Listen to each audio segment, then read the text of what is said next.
வணக்கம் நண்பர்களே, அனைவருக்கும் இனிய வணக்கம். இன்றைக்கி நம்ம இந்த ஒரு வீடியோவில் இதை பற்றி பார்க்க போகிறோம் அப்படின்னு பார்த்தீங்கன்னா, சென்னையில் 17 நாட்களாக இடைநிலை ஆசிரியர்கள் ஒரு பக்கம் போராடிட்டுருக்காங்க. என்னன்றதை பற்றி இந்த வீடியோவில் பார்க்கலாம். மேலும் முதுகலை பட்டதாரிகளுடைய செகண்ட் சிவிலிஸ்ட்டு வெளியாகுமா ஆகாதா, இதை பற்றின ஒரு முழுமையான தகவலை இந்த வீடியோவில் நான் இப்போ சொல்ல போகிறேன்.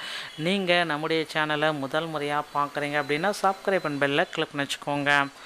சம வேலைக்கு சம ஊதியம் வழங்க கோரி வலியுறுத்தி சென்னையில் இடைநிலை ஆசிரியர்கள் கடந்த 26ஆம் தேதி முதல் தொடர் போராட்டங்களை நடத்தி வருகின்றன. அரையாண்டு விடுமுறையில் போராட்டத்தை தொடங்கிய அவர்கள் பள்ளிகள் திறந்த பிறகும் தற்பொழுது போராட்டத்தை தொடர்ந்து நடத்தி வருகின்றனர். இதனால் பணிக்கு வராமல் போராட்டத்தில் ஈடுபட்டு வரும் ஆசிரியர்களின் சம்பளம் கிடையாது என தமிழக அரசு அறிவித்துள்ளது.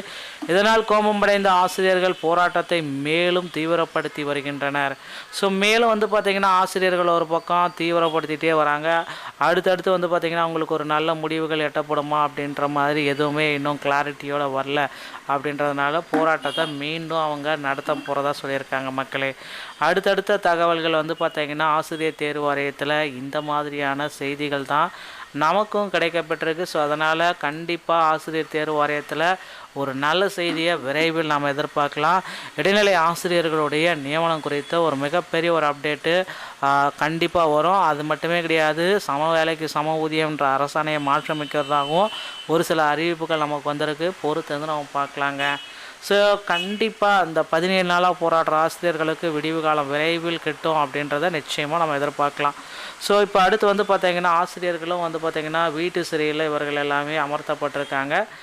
மறைத்து வைத்து தமிழ்நாடு அரசு துன்புறுத்தல் பண்ணுறாங்களா அப்படின்ற மாதிரி எல்லாமே இபிஎஸ் போகிற பக்கம் கேள்விகள் கேட்டுட்ருக்காங்க. அடுத்து பார்த்திங்க அப்படின்னா நீங்கள் எல்லாருமே எக்ஸ்பெக்ட் பண்ணுற மாதிரி முதுகலை பட்டதாரிகளுடைய சிவிலிஸ்ட்டு. ஸோ முதுகலை பட்டதாரியில் முதற்கட்டமாக சான்றிதழ் சரிபார்ப்பு முடிக்கப்பட்ட அனைவருக்குமே சிவிலிஸ்ட்டு எப்பொழுது பப்ளிஷ் பண்ணுவாங்க? இந்த கேள்விக்கு பார்த்திங்கன்னா சரியான பதில் இன்னமும் வரலை. பொங்கலுக்கு பின்னாடி வருமா, பொங்கலுக்கு முன்னாடி வருமா அப்படின்னா பொங்கலே வந்துருச்சு. ஸோ கண்டிப்பாக பொங்கலுக்கு பின்னாடி தாங்க வரும்.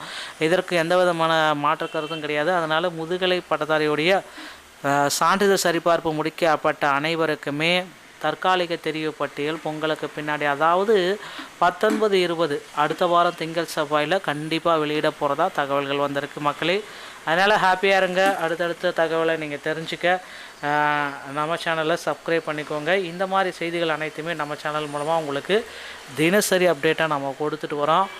அடுத்த முதுகலை பட்டதாரியுடைய வேக்கன்சிஸ் உயர்வையும் கொண்டு வர போகிறாங்க. இதற்குண்டான அப்டேட் பார்த்திங்க அப்படின்னா இந்த பொங்கல் குடியரசு தின விழாக்குள்ளார பார்த்திங்கன்னா இதற்குண்டான அப்டேட்டை ஆசிரியர் தேர்வு வாரியத்தின் சார்பாக வெளியிடுவாங்க அப்படின்றத எதிர்பார்க்கலாம். ஆல்ரெடி பார்த்திங்க அப்படின்னா 1996 அப்படின்றது தான் முதுகலை பட்டதாரியுடைய வேக்கன்சிஸ். ஸோ ரொம்ப ஒரு லீஸ்டான வேக்கன்சிஸ் தான் இருக்குது. ஸோ வேக்கன்சிஸ் உயர்வு எல்லாருமே கேட்டுட்ருக்காங்க. கண்டிப்பாக வேக்கன்சிஸ் உயர்வு இருக்கும் அப்படின்றத நம்ம நிச்சயமாக எதிர்பார்க்கலாங்க. ஸோ டிஆர்பியில் உங்களுக்கு எல்லாமே பார்த்திங்கன்னா இந்த தகவல்கள் அனைத்துமே ரொம்ப பயனுள்ளதாக இருக்கும் அப்படின்னு நான் நினைக்கிறேன். இந்த செய்திகள் உங்களுக்கு பிடிச்சிருந்தால் நீங்கள் நம்முடைய சேனலை சப்ஸ்கிரைப் அண்ட் பெல்லை கிளிக் பண்ணி வச்சுக்கோங்க. மீண்டும் ஒரு நல்ல தகவலோடு நான் உங்களை சந்திக்கிறேன். நன்றி, வணக்கம், தேங்க்யூ.